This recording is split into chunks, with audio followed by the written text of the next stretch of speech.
The purpose of this project is to create an environment where employees feel confident enough to report acts of discrimination in the workplace without having to worry about repercussions.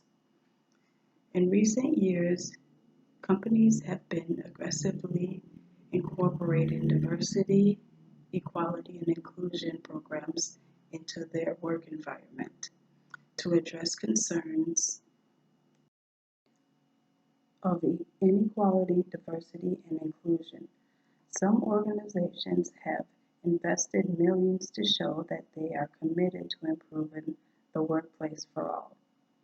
The definition of diversity and equality and inclusion refers to an individual's experience in the workplace. Diversity, equality, and inclusion is about making sure employees feel valued, included, and providing everyone equal access to service and resources that the company offers. All employees, to all employees.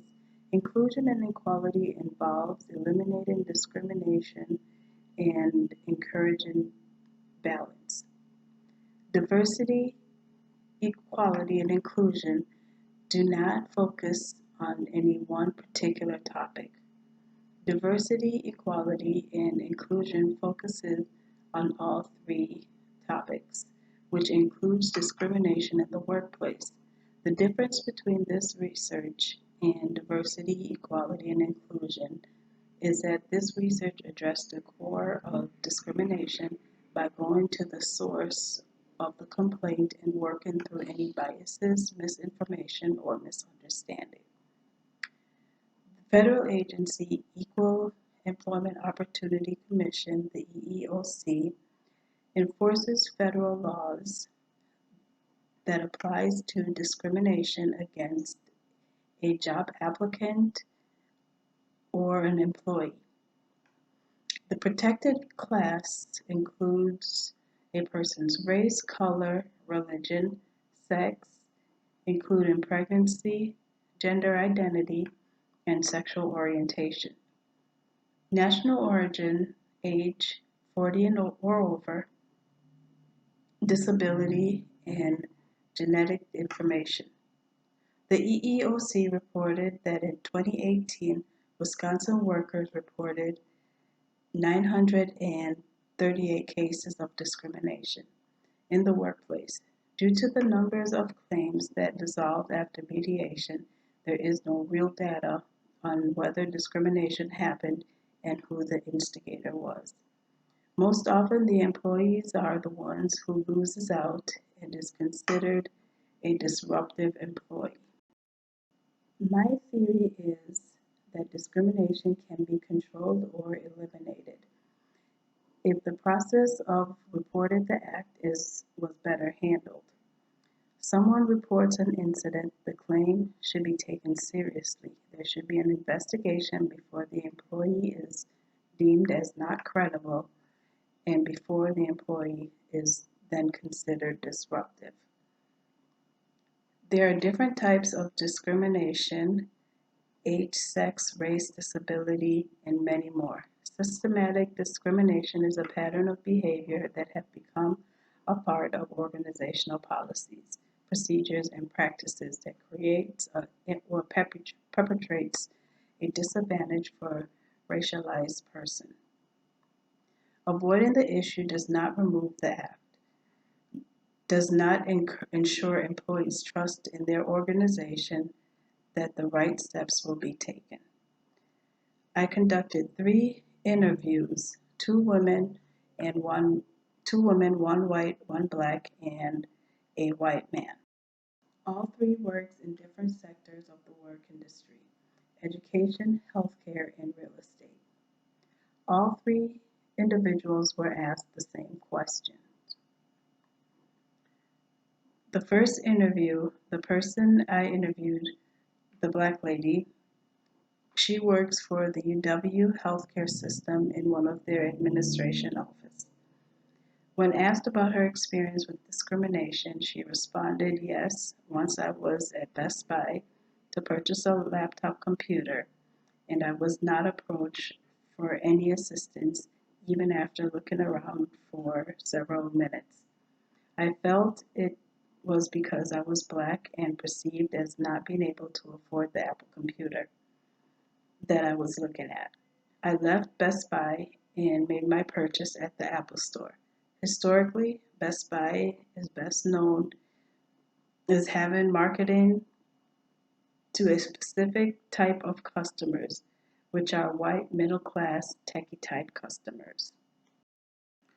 The second interviewee, the white lady who works as a consultant for the local school district, responded to the same question.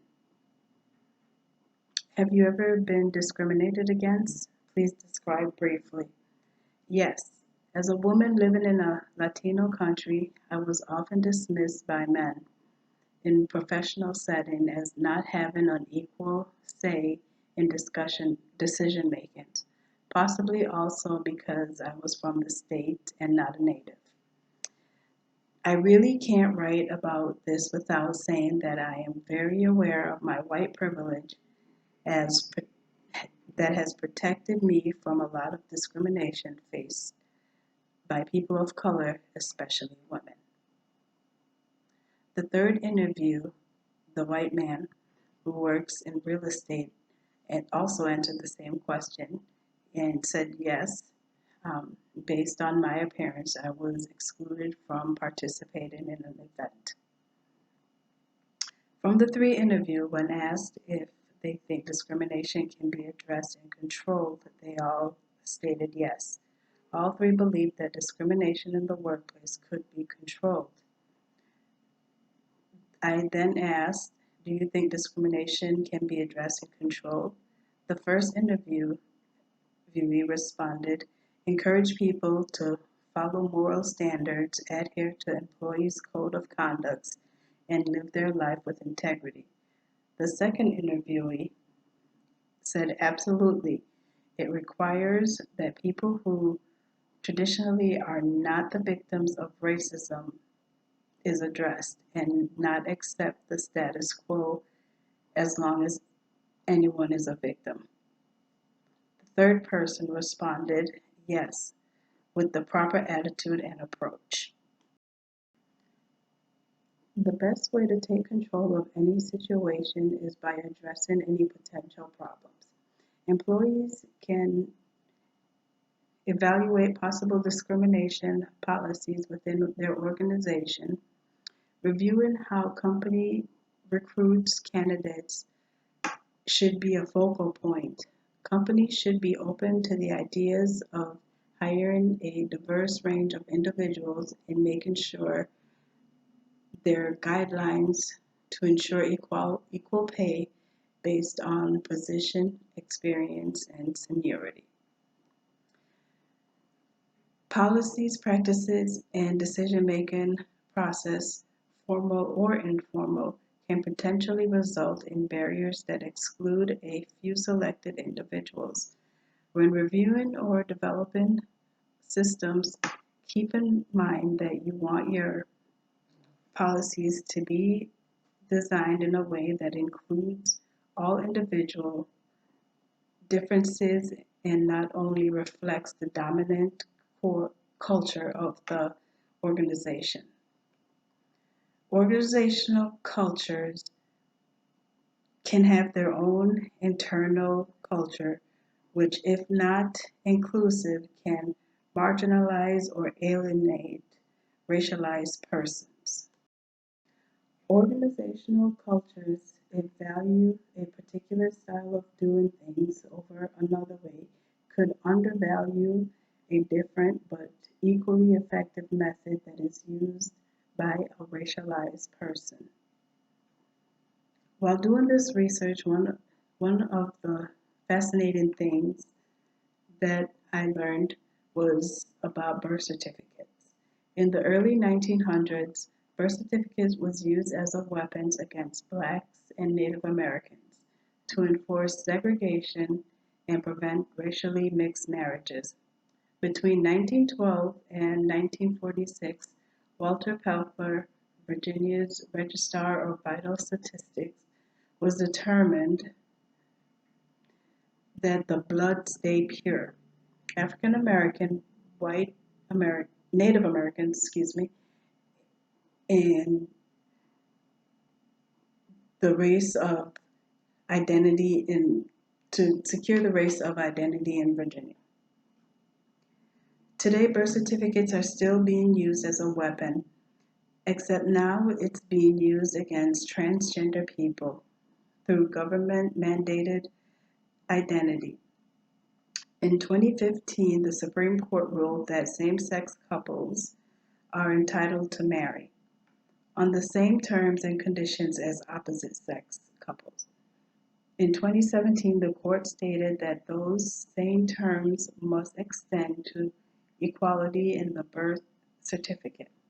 When a man and a woman marries and gives birth, the man is automatically listed as the father regardless of the biological fact of paternity.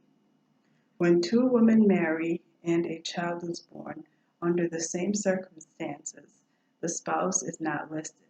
The court states that the law was about biological parentage. However, husbands that are listed as fathers, even when the child was conceived by sperm donation. The average person spends 13 years and 2 months of their lives at work. A study from the current state of stress on the American workers was completed by 2,000 full-time U.S. employees. Participants from the study was asked on a scale of 1 to 5, how would they rank their stress level? 25.7% of the workers, that is 1 in 4, said their stress level was at a level 4, and 4.9% said their stress level was at a level 5. The final question I asked the 3 individuals from my interview, do you think discrimination can be addressed and controlled? All 3 individuals believe that discrimination in the workplace can be either controlled or eliminated. Minimizing or removing the stress of discrimination is not only beneficial to the work environment, but is also helpful to every aspect of your life. Imagine working in an environment where you do not have to worry about discrimination or prejudgment. Everyone is treated equal. Or if an employee is being discriminated against, HR does not make the problem go away. Instead, individuals are held accountable, they become conscious of their actions, and HR imposes training requirements that would develop skills and knowledge, which leads to fewer turnover, promotes a healthy work environment, and overall healthy employees.